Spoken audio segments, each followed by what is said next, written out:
Всем привет! С вами Татьяна Аврова.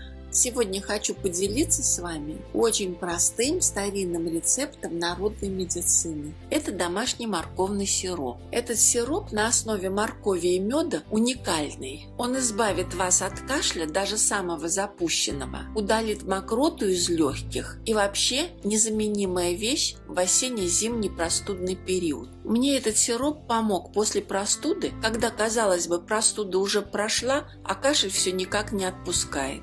Ну и плюс ко всему сироп очень приятный на вкус.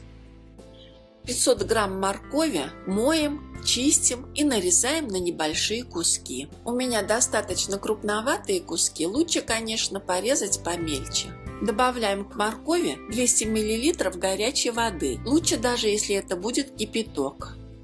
Ставим миску с морковью на плиту, доводим до кипения, а затем готовим под закрытой крышкой на самом медленном огне до тех пор, пока морковь не станет мягкой. Снимаем миску с морковью с плиты, открываем крышку и оставляем остужаться. Когда морковь остынет, вместе с жидкостью, которая осталась после готовки моркови, взбиваем все блендером до состояния гладкой однородной пасты. Добавляем 3-4 столовые ложки меда. Здесь очень важно, чтобы мед был натуральный. От искусственного меда, я думаю, эффекта никакого не будет. И хорошо все перемешиваем. Сироп от кашля готов. Конечно, по своей консистенции и по виду он больше похож на пасту, на пюре, но так этот сироп называли в старину, поэтому название я менять не стала. Перекладываем сироп в баночку, желательно, чтобы это была стеклянная баночка, не пластмассовая, и дальше хранить его будем в холодильнике.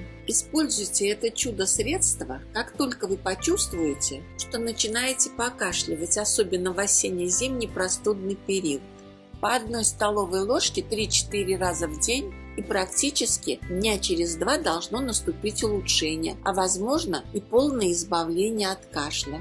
Сироп очень приятный на вкус, а значит, он должен понравиться детям. И вам не нужно будет заставлять ребенка принимать это натуральное, без химии, чудо-лекарство.